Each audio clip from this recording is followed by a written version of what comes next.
Então, meus amigos. Chega, falou aqui agora. Então, meus amigos, boa noite. Sejam todos bem-vindos. Na Iracema já deu os principais avisos aí da noite. Então, Noite de Caldos, não falta, nos ajuda. Esse programa é muito legal, é muito divertido, a gente sempre diz isso. Porque aqui o tempo é curto, então a gente se fala rápido, né? A gente brinca, mas é coisa rápida. Então, lá é uma oportunidade de a gente ficar realmente, conversar, bater papo. É uma oportunidade também de levar os maridos, as esposas, mas realmente a grande maioria são mulheres, então levem seus maridos, seus companheiros, suas esposas, tá? É uma oportunidade de conhecer também a gente, que a pessoa fica se perguntando em casa, apesar onde é que essa pessoa vai toda quinta-feira, só chega em casa quase 11 horas da noite. É uma oportunidade de trazer para conhecer a gente, e pode ter certeza, depois que o marido e a esposa conhecerem Iracema, não larga mais, ao contrário, ela vai dizer, pode ir, não abusa mais para não ir. Vocês sabem que Lu e Fábio era assim, né? Lu e Fábio, vocês conhecem? Que Lu vinha, Fábio ficava lá na porta, lá embaixo. Aí subiu um dia para conhecer Iracema, já fez 2 filhos aqui já. Aí Iracema casou, fez o casamento, batizou, uma história toda. Então, a gente, vale a pena, é muito divertido mesmo, venham. Tem os caldos, né? Então os petiscos, é muito legal. Bem, eu só tenho 2 avisos para dar, que é o seguinte. Nossa árvore de Natal, vocês viram que a árvore estava ali bonitinha? Quando eu apaguei a luz, ela ficou ali piscando, tá certo? O que é aquela árvore de Natal? É a lembrancinha dos nossos assistidos do final do ano, tá? Então a gente vai ter a festinha que a gente faz todo ano para os idosos e para as mães e gestantes carentes, né? E a gente gosta de fazer essa festinha de Natal. Então, se você for olhar na nossa árvore, tem até poucos, tem um coraçãozinho ali. Quando você tira aquele coraçãozinho, tem um nome de uma assistida, né? São mulheres. A grande maioria acho que não tem mais nenhum homem, né? Sempre tem um, né? Sempre tem um homem. Então, as demais são mulheres. E aí você vai ter o nome dela e sugestão de roupa. O som tá ruim. Olha aí, mas não deve ser não. Eu tô sem. Tira assim aí. Eu pego aqui. Isso, Não, eu não uso o microfone não, só uso o palestrante mesmo. Eu já não uso não. Pronto, ela vai olhar aqui agora. Então, gente, quando você pega ali, você tem a sugestão de presente. Então não é que vai ter a presente, mas vai ter o número que a pessoa calça, a roupa que veste, porque se você quiser dar uma roupa, um calçado, já facilita. A gente até sugere esse tipo mesmo de presente, né, porque é mais útil, mas você pode dar outra coisa também, é o seu coração tocar, tá certo? Vai ter o nome, a idade e as roupas, né, G e tal, e o tamanho, tá certo? Se for rapaz, a mesma coisa aqui. A gente só pede o seguinte para vocês, traga embaladinho, tá? Aí de preferência, você pega o coraçãozinho e cola no presente, porque a gente já sabe quem é.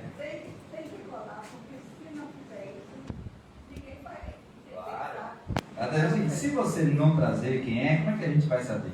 Né? Vira uma confusão aqui na hora. É por isso que a gente pede para trazer até que dia, Golinha? Até o dia 6, para vocês trazerem embaladinho, já tem ali a nossa caixa ali, ó.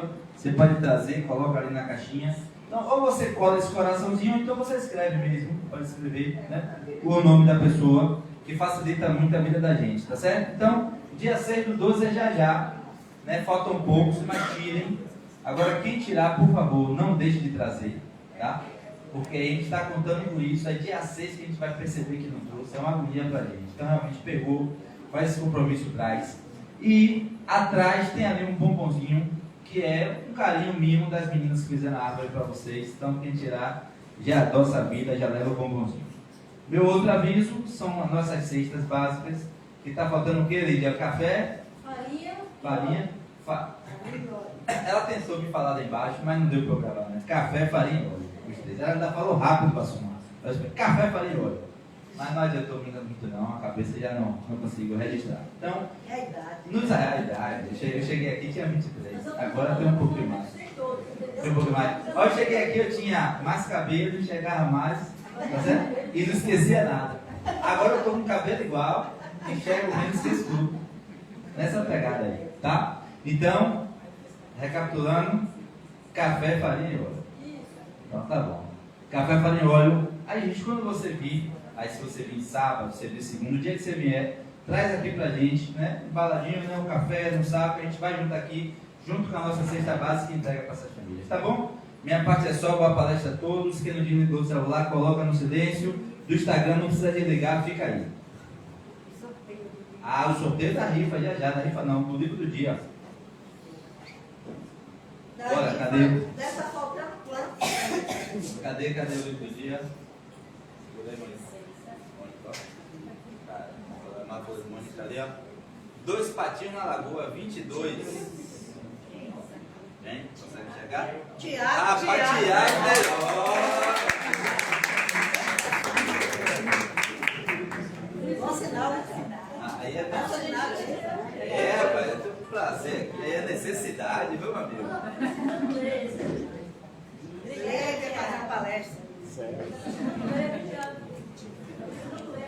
Rapaz, todo mundo que ganha o livro, eu falo isso também, ninguém ganha. Ninguém, olha, nunca veio. Ninguém nunca veio fazer uma palestra. Eu digo, olha, gente, quem ganhar o livro, lê, ninguém nunca veio. Que coisa horrível. Pode ser o primeiro. Coisa horrível. E eu estava falando o seguinte, o pessoal que está vendo no Instagram, vai começar já a palestra de Bassuma, aproveita agora, pega a setinha, manda para alguém, compartilha aí o link que você está vendo ao vivo, que tem uma palestra maravilhosa aqui no Bassuma. Aquela pessoa que você diz, olha, eu quero dizer uma coisa para ela, mas não sei como dizer. A hora é essa, viu? Compartilhe o link aí que Bassuma vai dizer por você. Eu não sei a quem esse menino puxou. Está aprendendo a falar. Está vendo? Olha que o Bassuma falou, potencial de pessoas, você conhece, irmão? Gente, olha, eu quero dizer a vocês que nós vamos iniciar a palestra de hoje. E normalmente, antes de vocês chegarem aqui, eu já sinto o clima da noite. Eu me lembro que na pandemia, eu estava falando nesse instante aí, que na pandemia a gente ficou realmente, tinha dias que tinha poucas pessoas. E Júnior botava 10 cadeiras. Separadas. Aí quando terminava, eu já botava mais 20, mais 10. E minha mãe, pra quê que o povo não veio? Ele pode deixar. Não era que não via não, era que tinha que manter o distanciamento. Eles podem deixar, porque o povo vai vir. Mas minha mãe não está vindo, o povo vai vir. Mas eu tenho, e o povo veio. E o povo está chegando, graças a Deus. É triste, é muito triste você ver uma casa espírita que se traduz pelas mensagens que a gente traz. Porque o espiritismo, ele não é sectarista. Ele abraça todos, ele abraça todas as religiões. Então isso aqui é uma escola. E nós estamos aprendendo sempre. E a doutrina espírita nos ensina muito. Nesses 22 anos que eu estou aqui, eu aprendi muito, com certeza, eu não sou mais aquela pessoa que chegou aqui. Eu tenho certeza disso. Porque eu vou me moldando às informações boas que eu recebo nesta casa. E assim como eu, são vocês também. Eu tenho certeza disso. Eu estava conversando com a Mônica, que ela estava indo embora, ela chora. Não chora não, você chora, eu choro também. E aí eu estava conversando com ela, que eu fico muito feliz em ver que as pessoas que estão aqui e aquelas que passaram se modificam e se transformam em feixes de luz para iluminar os caminhos. Boa noite, Zé. Os caminhos por onde passa. Então, a maior caridade que a gente pode fazer pela doutrina espírita é a sua divulgação. E é isso que o nosso irmão Bassuma está fazendo aqui hoje. Então, para mim, eu reconheço uma casa espírita como uma escola, onde todos nós aprendemos juntos. Nesta casa tem um diferencial que eu aprendi isso desde que aqui cheguei. É o seguinte: todos nós somos voluntários. Todos. Todos. Aqui não temos hierarquia. Aqui todos nós somos voluntários. Aqui não tem ninguém mais do que o outro. Estamos nivelados na mesma escola, no mesmo aprendizado. E que Jesus nos abençoe, que o irmão Flecha Ligeira, com sua flecha, dê luz, ilumine a todos nós, espíritos encarnados e aos desencarnados que aqui já se encontram. Que Jesus nos abençoe. E agora eu passo a palavra ao nosso irmão querido Luiz Garçom.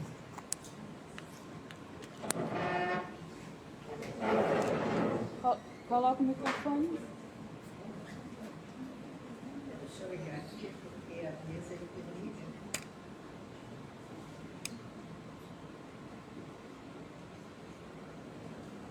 Eu quero falar para vocês que todas as palestras, elas estão no YouTube, viu, gente? Elas estão no YouTube e a gente corta essa parte que Iracema fala demais. Iracema não gosta de falar. Ela não fala. Então eu corto essa parte, fica somente a palestra no YouTube. Então, passe lá e não esqueçam de dar o like. Que a gente gosta e sempre precisa de like. Se inscreva no nosso canal no YouTube, ok? Muito boa noite a todos. Boa noite. Satisfação estar aqui novamente.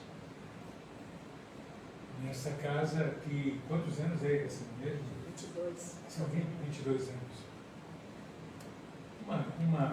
Uma instituição, seja qual for, todas que promovem o bem, elas constroem ao longo do tempo uma psicosfera, como tudo tem energia, né? Existe uma mediunidade muito rara, que é a psicometria, que é uma pessoa que tem a capacidade, quando toca num quadro, qualquer objeto, ela consegue pegar toda a memória que está ali, ou seja, todas as pessoas que visualizaram, todas as pessoas que tiveram algum contato com a obra ficam impregnadas. Isso é com a matéria. Agora, imagine uma instituição como essa, uma casa, que a construção deste centro não são essas paredes, esses andares, essas janelas, essas portas. Isso é a parte física, nós sabemos disso. A construção ela é permanente, dinâmica, e ela é muito maior que a construção espiritual que se dá com a energia de cada um. Isso que Iracema falou no começo é muito importante, porque uma casa espírita é ter fundamento, para ter razão de ser. Ela não pode ter preocupação com cargos, né, com hierarquia. O Espiritismo veio para romper com isso. A intenção toda é de encargo. Porque para que serve você estar destinando algumas horas, ou muitas horas, não importa quem tem mais, quem tem menos, mas algum tempo, já que nós somos escravos do tempo enquanto estamos encarnados.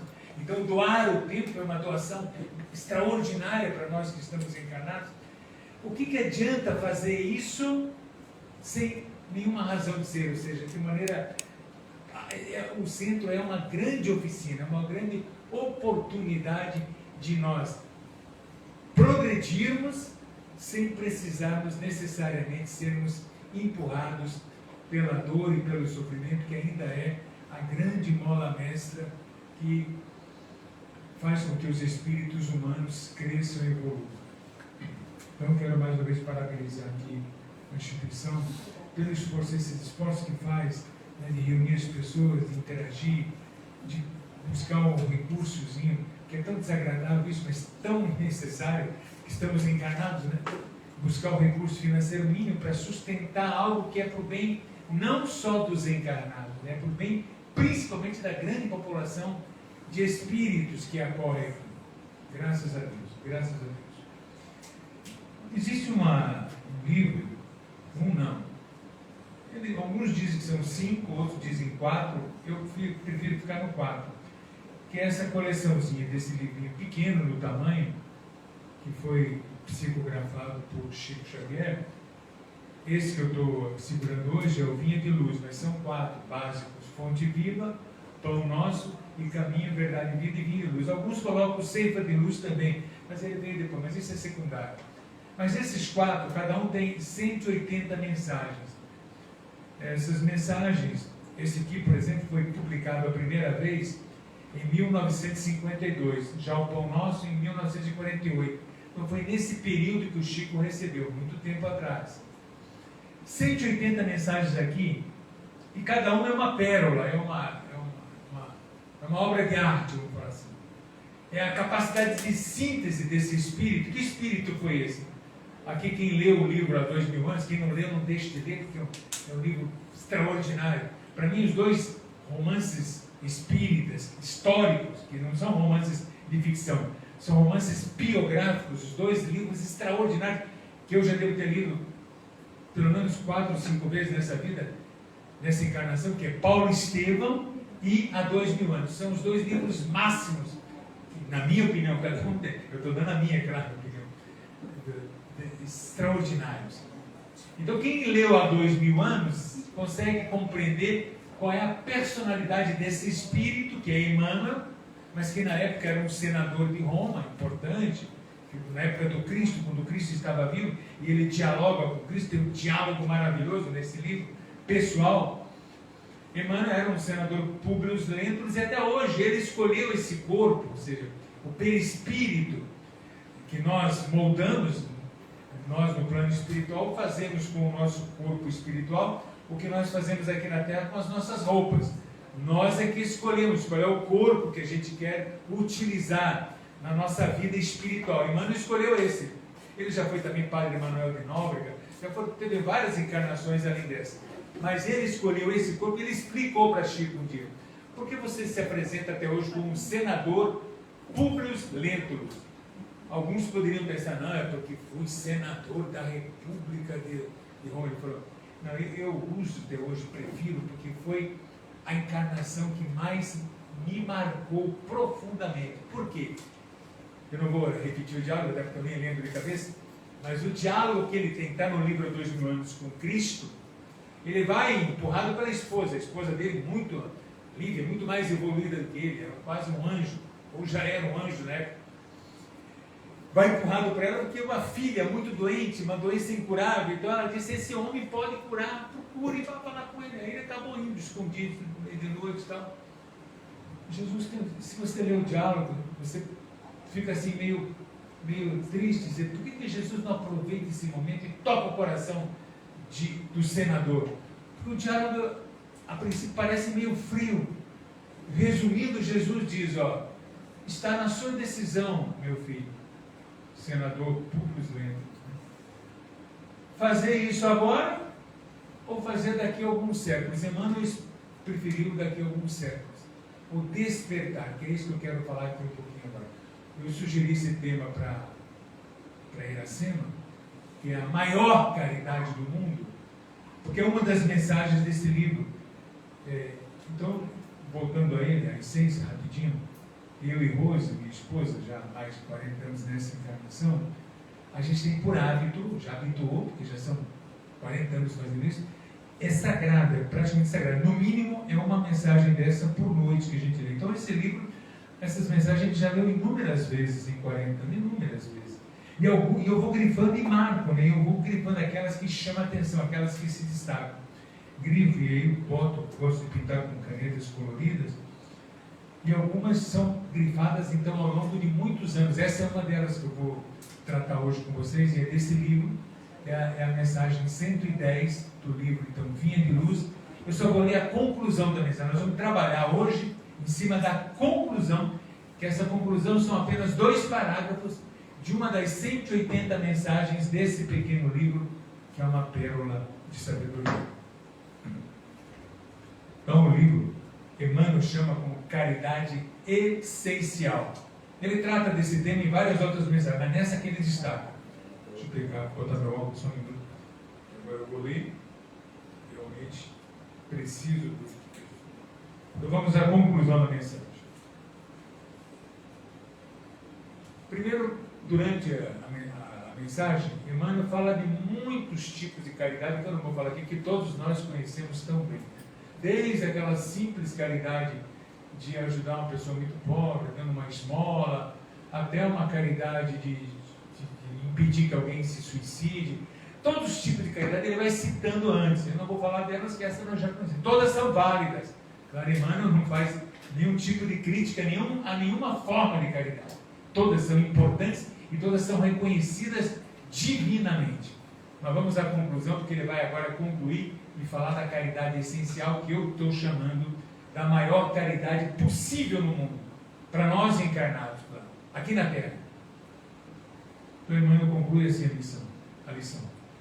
Antes, porém, daquela caridade que se manifesta exteriormente em todos os setores da vida, pratiquemos nós a caridade essencial, sem o que, ou seja, sem essa, nós não poderemos efetuar a edificação e a redenção de nós mesmos. O que ele quer dizer com isso? Sem essa caridade, mesmo que você faça 1000 caridades da outra, não tem esse poder que essa tem, de fazer a nossa redenção. E continua. Agora ele vai explicar o que é essa caridade, sucintamente. Trata-se da caridade de pensar, de falar e de agir segundo os ensinamentos do Divino Mestre presentes no Evangelho.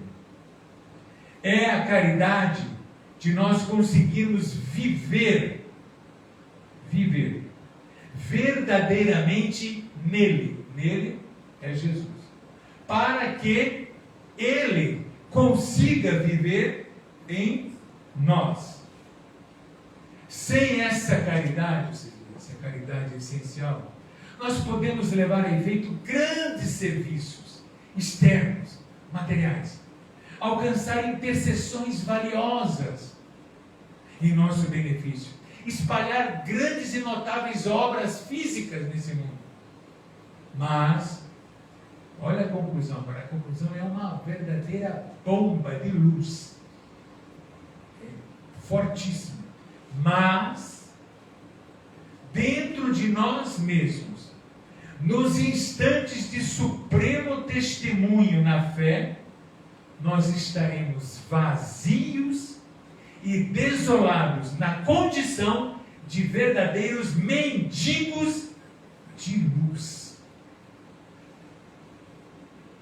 Emmanuel está fazendo essa lição, faz essa mensagem, não para a massa da humanidade, que está ainda distante de se interessar pelas coisas espirituais, que a grande maioria dos humanos ainda está na vida só material. Não interessa gastar tempo para avaliar o espírito imortal. Emmanuel não está se reportando, e muito menos para aqueles que estão matando, estuprando, abortando, ferindo. Não é para esse público que Emmanuel faz essa mensagem. Essa mensagem ele está fazendo para os trabalhadores e principalmente espíritas. É chocante essa mensagem. É para as pessoas de bem, é para as pessoas que só fazem bem, só ajudam.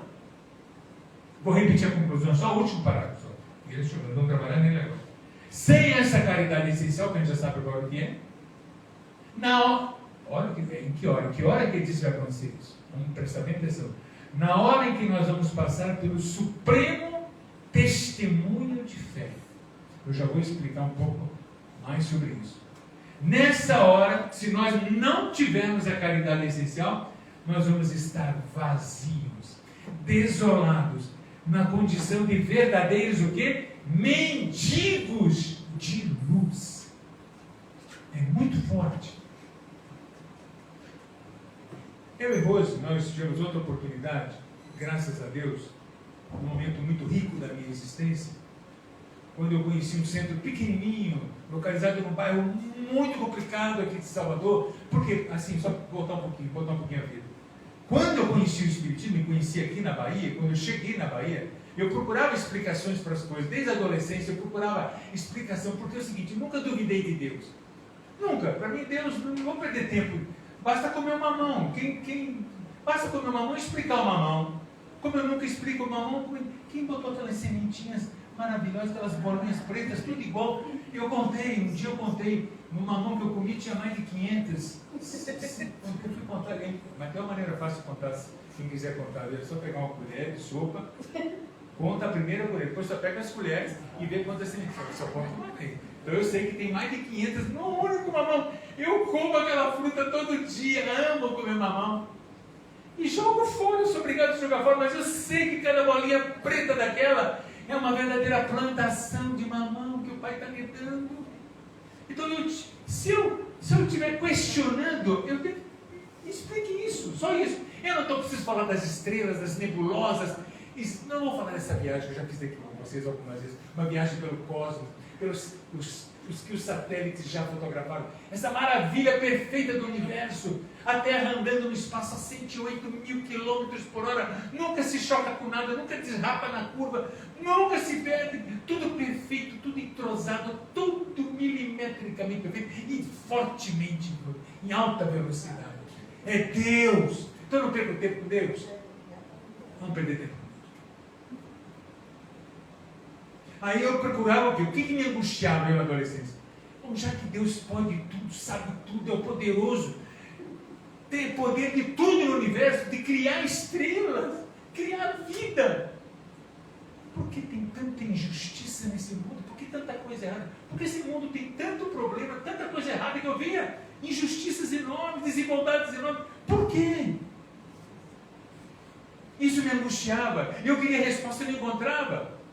Minha família é toda de tradição católica, eu procurava, depois eu fui procurar outras seitas, outras correntes, não encontrava, até que quando um dia eu chego na Bahia, um colega de curso, eu tinha acabado de fazer um concurso para trabalhar na Petrobras, aí um dos colegas de curso disse: Bassuma, você nunca já leu o livro dos Espíritos? Aí eu achei o título maravilhoso, nunca tinha ouvido falar, nunca, eu vim de Curitiba, uma capital importante do Brasil, 23 anos eu tinha. Livro dos Espíritos, que título bacana. Quem é o autor? Aí ele falou: autor, eu nunca vi esse nome. Allan Kardec. Como é que escreve isso? Nunca tinha escutado esse nome. Peguei um guardanapo, não esqueci isso, um guardanapo que estava lá, um papel, uma caneta, e um guardanapo, e escrevi Allan Kardec. Como é que escreve isso? Não sei nem como é que escreve. Ele me explicou.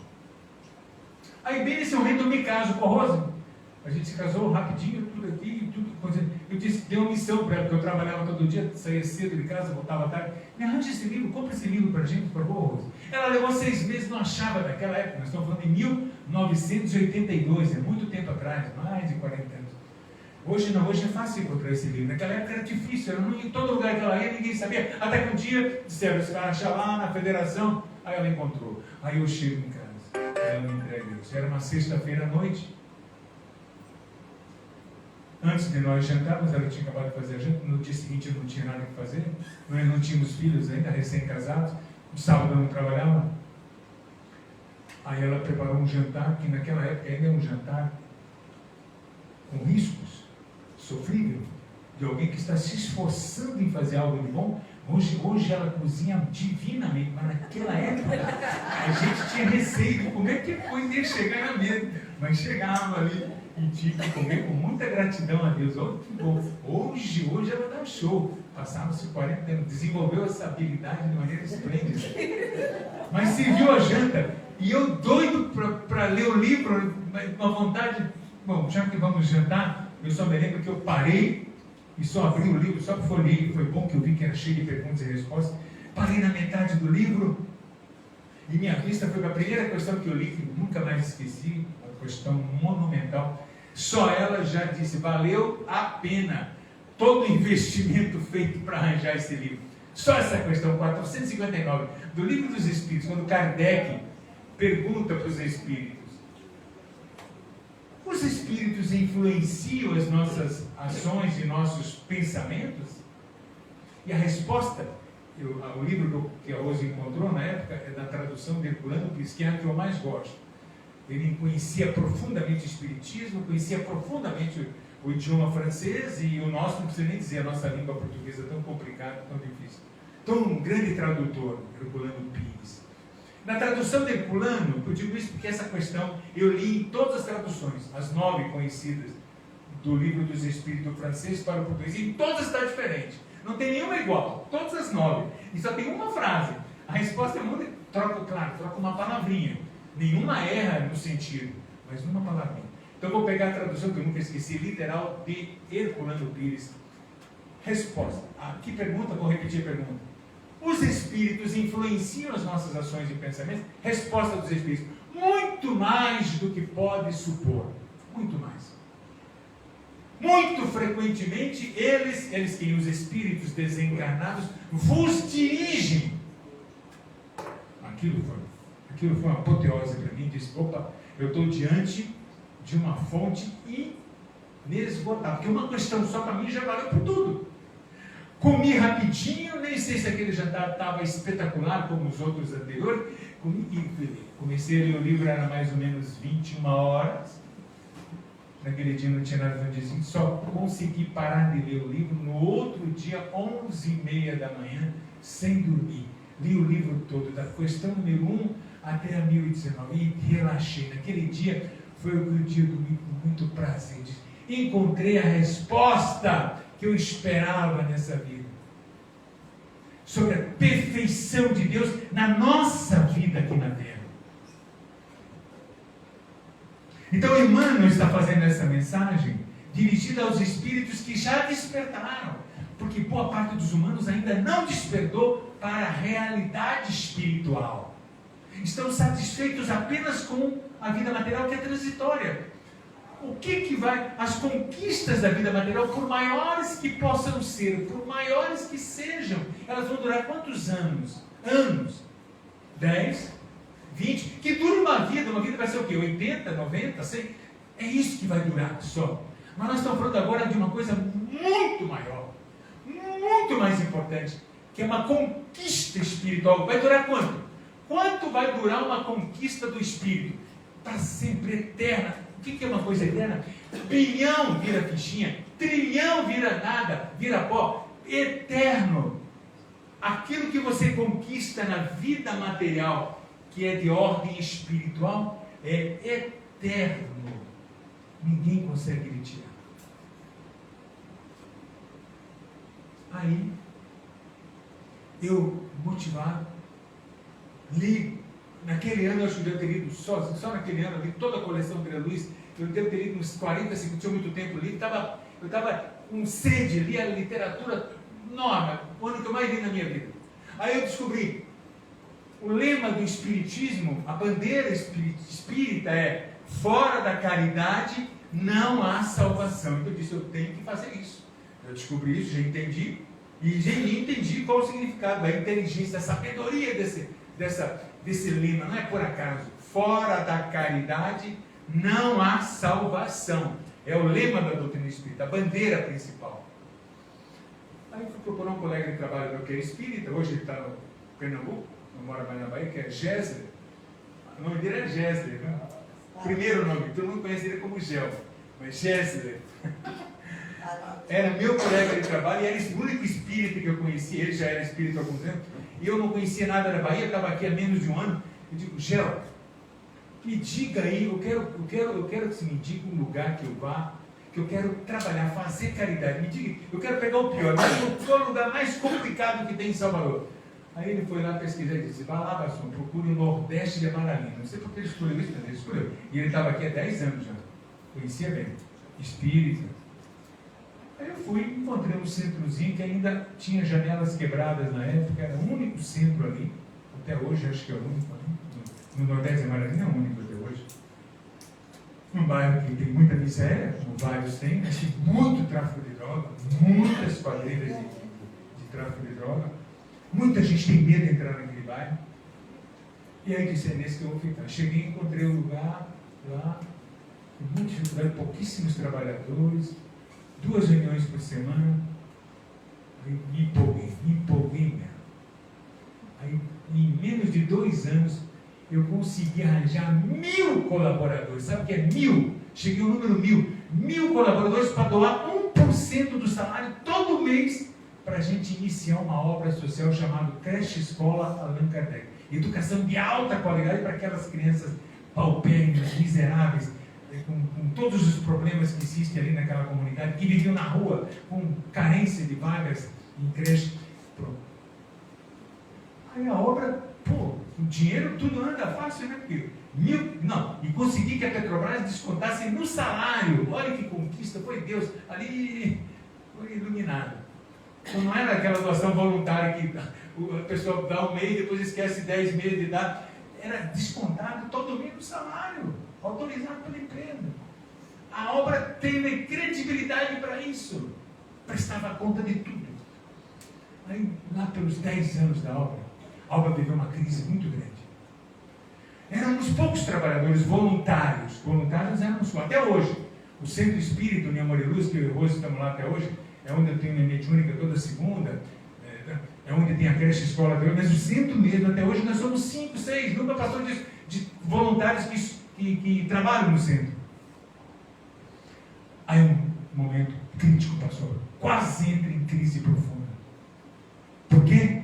Disputa de egos. Disputa de egos. De um centro espírita. Numa obra monumental que era aquela, indo tudo bem. Aí eu nunca esqueço. Aí não fui eu que falei, claro que não fui eu, nunca esqueço essa reunião. Aí foi inspiração direta. E eu falei, não para os outros, falei para mim também. Era para mim. O que eu vou falar agora, eu não estou falando para vocês. É para mim primeiro.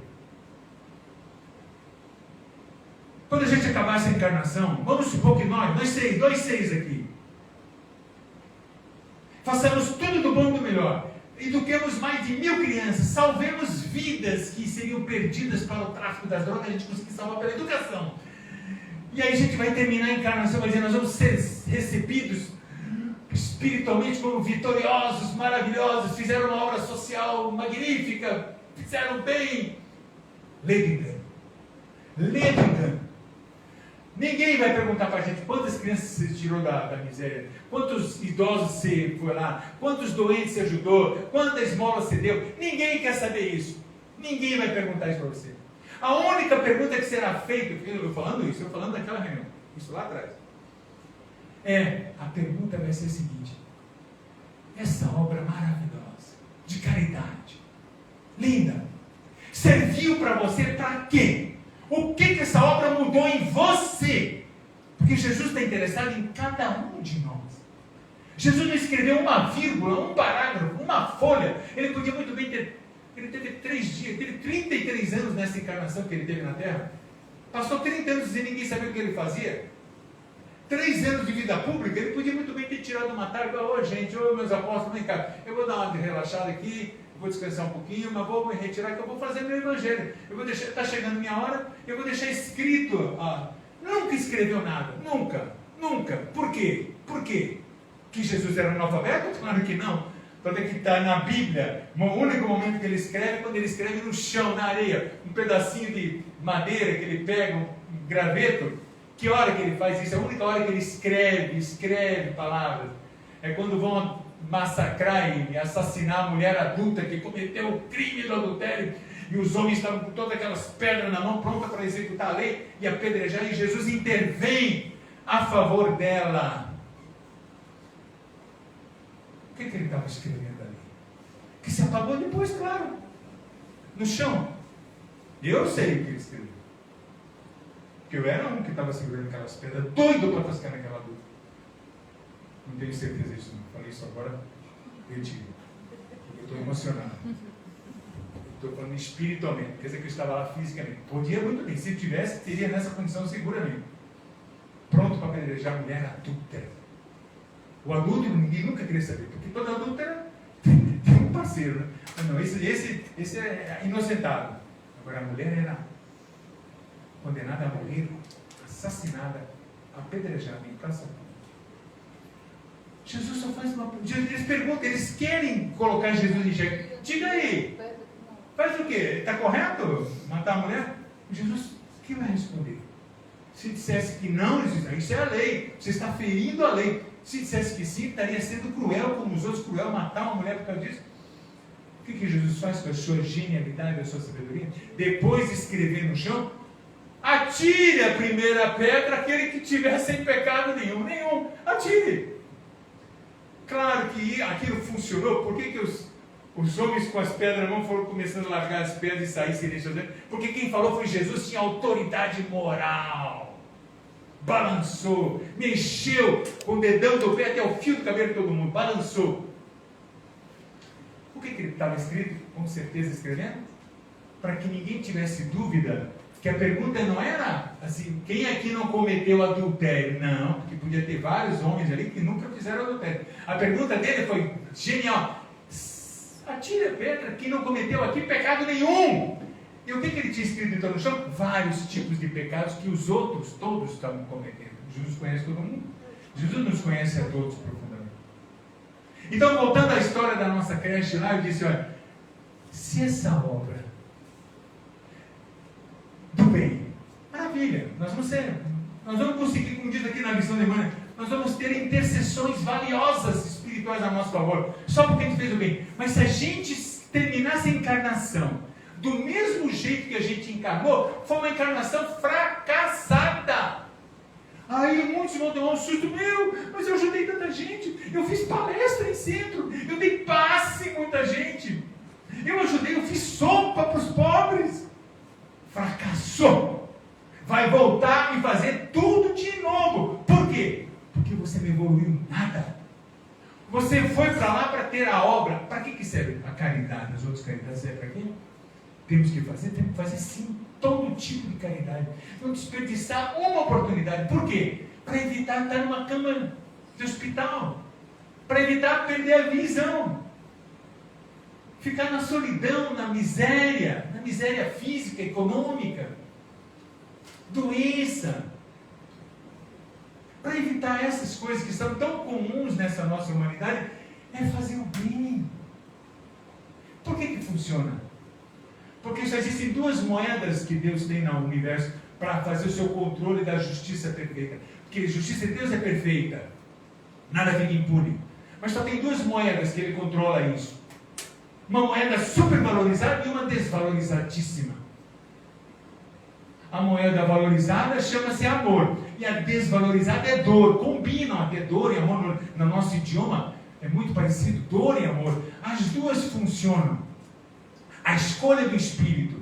Eu quero evoluir, crescer, resgatar todas as minhas dívidas, pagar minhas dívidas. Com a dor, com o amor, é minha escolha. O Pai oferece oportunidade o tempo todo e dá oportunidade o tempo todo para o filho optar pelo caminho do amor. O amor é fazer a caridade.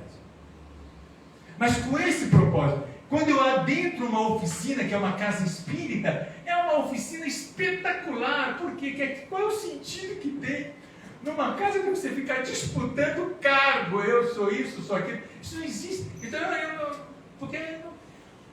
como diz Emmanuel aqui, quem conhece e pratica o Espiritismo, aprende uma coisa, aprende. Os aplausos do mundo são bons? É agradável você ser aplaudido pelas pessoas? Claro que é, ninguém vai dizer que não gosta, que bom eu ser aplaudido, ser reconhecido. Não é isso que importa. Aquele que está atrás disso não entendeu nada. O aplauso que eu preciso e devo ter é o aplauso de Jesus, que é quem manda em tudo aqui na terra. Deus escolheu ele há 4,5 bilhões de anos, chamou Jesus e disse, a tua missão, meu filho, é cuidar da terra, construir a terra e cuidar daquela humanidade toda. Nós somos 26 bilhões de espíritos dessa humanidade cuidada, cada um de nós conhecido pessoalmente por Jesus. Esse espírito de luz, de magnitude que a gente não tem ideia, porque há bilhões de anos ele já era o que é. Célia Diniz, está no filme, quem não assistiu, assista, está na Netflix, As Mães de Chico Xavier, magnífico filme. Célia Diniz é uma trabalhadora atuante no centro espírita, nasceu numa casa espírita, num berço espírita, pessoa do bem, fazia o bem. Já tinha encontrado com Chico Xavier, ainda era vivo, ela também é de Minas Gerais, já tinha encontrado com Chico algumas vezes. E aí passa por aquilo que Emmanuel fala. Vou pegar o caso dela, que o que eu falei aqui, não sei se vocês lembram dessa parte aqui que eu disse. Na hora no supremo testemunho da nossa fé. Essa hora chega para todos nós. Ou já passamos por essa hora, ou vamos passar inevitavelmente. É a grande hora. E nessa hora nós vamos estar sempre sozinhos, nós e Deus. Ou nós e Jesus? Então, Célia Diniz, vida tranquila, sem doença, economicamente tranquilo, se formou na faculdade, bom emprego, tudo bem na vida, relação amorosa, afetiva, mas de repente seu único filho naquela época, ainda jovem, 3 anos de idade, morre em um acidente, desencarna violentamente, bruscamente num acidente. E como foi o acidente? A babá, muito querida, muito respeitada na casa, cuidava dele desde o nascimento, a babá que ela tinha, era hábito dela, o menino gostava muito, ela tinha uma bicicleta com garupa, ela botava o menino ali e passeava devagarzinho de bicicleta. Nesse dia, o menino cai, ela cai da bicicleta, o menino cai, bate a cabeça, tem uma convulsão e desencarna. Um choque monumental para a Célia. Um amor impressionante que ela tinha com aquela criança. Chora desesperadamente, entra em depressão. Aí a mãe, o pai, toda a família espírita, vai procurar o Chico, porque naquela época o Chico estava famoso, mais de 5.000 comunicações recebidas de espíritos que desencarnaram, filhos, uma parte de filhos mandando mensagem para o pai, para a mãe, contando como é que está a sua vida, mais de 5.000 que ele recebeu. Vai procurar. A mãe dela insistia, e o pai dizia, não tem sentido ela procurar o Chico Xavier. Para que ela procurar o Chico? Porque nós já lemos tudo está escrito, tudo está na obra. Ele já escreveu tudo. Nós sabemos que o menino não morreu, está vivo, mas a dor era insuportável. Ela não parava de chorar. Até que tanto viu isso que o próprio pai acabou concordando, e ela então acabou indo lá para a fila para falar com o Chico Xavier. Quando ela se aproxima de Chico, já devia ser 1h da manhã, muita gente, nem precisa falar nada, Chico já vai dizendo para ela, minha irmãzinha, você perdoou, não foi? Já perdoou nossa outra irmã, não é verdade? Ela tomou um susto, disse, eu não estou atrás disso, isso não me preocupa, claro que tudo que eu sei, é claro que eu perdoei, esse não é o problema. Ela respondeu para ele, sim, perdoei, claro. Chico, claro que nessas horas não é Chico, claro que não é Chico. Minha irmã, isso é muito pouco. Você perdoou? É pouco demais. Você tem que voltar para lá e procurar nossa irmã e agradecer o que ela fez com o seu filho. Aí ela tomou um susto. Chico enlouqueceu. Chico está louco, eu vou agradecer. A babá, em tese, matou meu filho. Eu vou lá agradecer. Aí Chico viu a perplexidade de Célia e explicou. Minha irmã, nosso irmãozinho precisava dessa encarnação durar esses 3 anos, porque você já se conhece há muito tempo, mas na vida anterior dele, ele já desenvolveu demais a inteligência, mas na última encarnação usou muito mal a inteligência, muito mal, e se arrependeu muito remorso, tão grande que afetou o perispírito, o cérebro do perispírito totalmente afetado, até que nessa encarnação, ou ele, se ele fosse viver mais tempo, seria um débil mental, ou teria que desencarnar precocemente. E a opção foi essa, que vocês todos concordaram. Ele iria desencarnar, porque essa encarnação é só para recuperar o dano cerebral que causou na última vida pelo mau uso da inteligência. Mas isso vai acontecer, não? Na hora H do testemunho, intercessões, outra coisa, está aqui, intercessões valiosas, intercederam a seu favor, do seu marido, de você principalmente. E a nossa irmã aceitou ser ela o instrumento de Deus para ela, para os processos dela. Porque você, minha irmã, se ele caísse dos seus braços e batesse a cabeça e entrasse em convulsão, você não suportaria, você era capaz até de se matar. Não suportaria.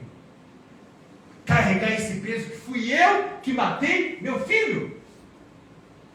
Então nossa irmãzinha se propôs a isso. Se ofereceu, vá lá e agradeça isso.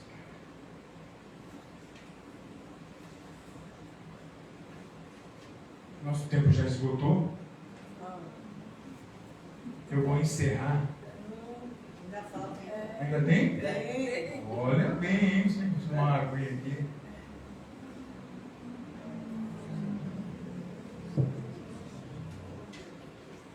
Vocês lembram do final que Emmanuel falou aqui?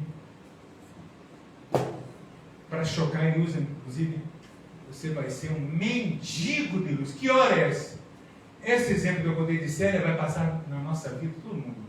Quando a gente já está pronto. Emmanuel nos ensina isso em outra lição.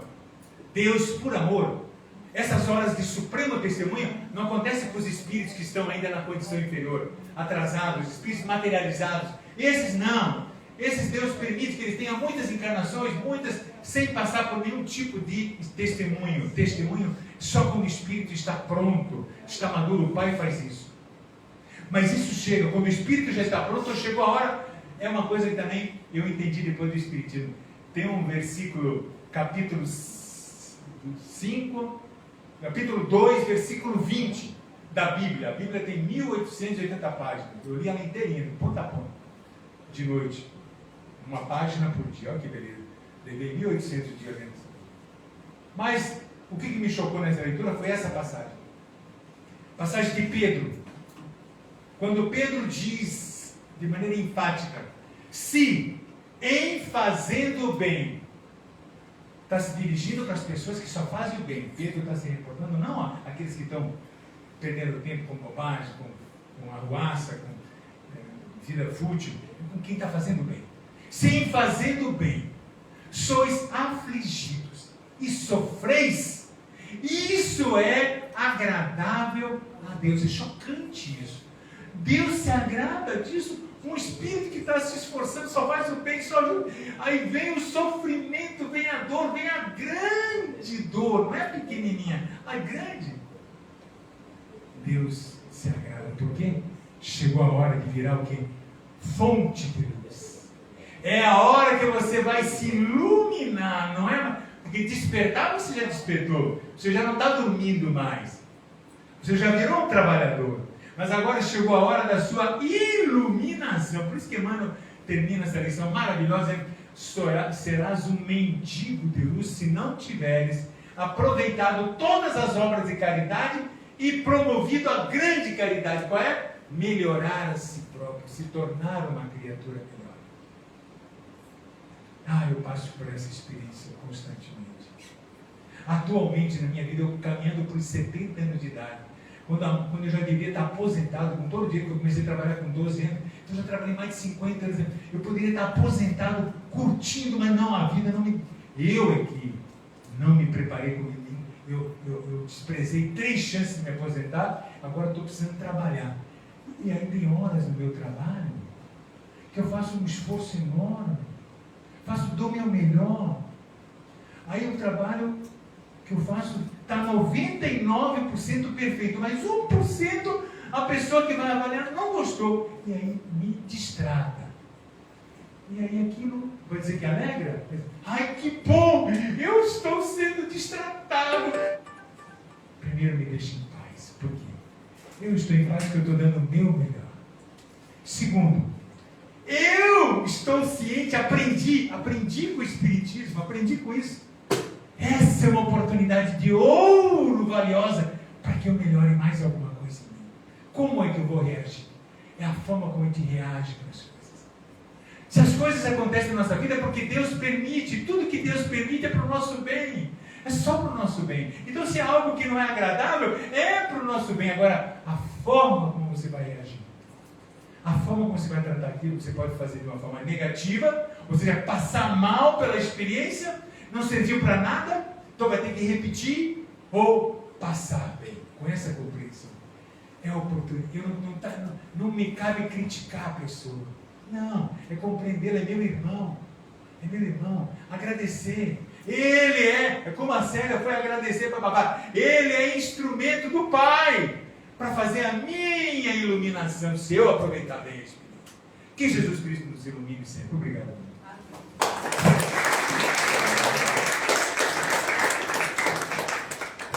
Quero falar para vocês que a Célia até hoje faz palestras sobre esse tema. Não é isso? Como é que é? A Célia até hoje faz palestras. Vocês podem procurar no YouTube, tem várias palestras dela contando dessa situação. Ela se tornou uma palestrante espírita por causa desse fato. E que nosso irmão Bassuma nos trouxe com tanta propriedade, para que a gente entenda que a dor aqui, neste planeta, assim como a alegria também, momentos felizes, eles irão acontecer desde que nós estejamos aqui. Então, gratidão ao pessoal do Instagram que ficou conosco até agora. E vamos passar para a segunda parte da nossa tarefa, que são os passos, nos despedindo do pessoal do Instagram, dizendo que essa palestra fica gravada no Instagram e depois nós colocamos no YouTube. Então, vocês podem, se quiser enviar para alguém, está lá à sua disposição. Que nos abençoe, Jesus.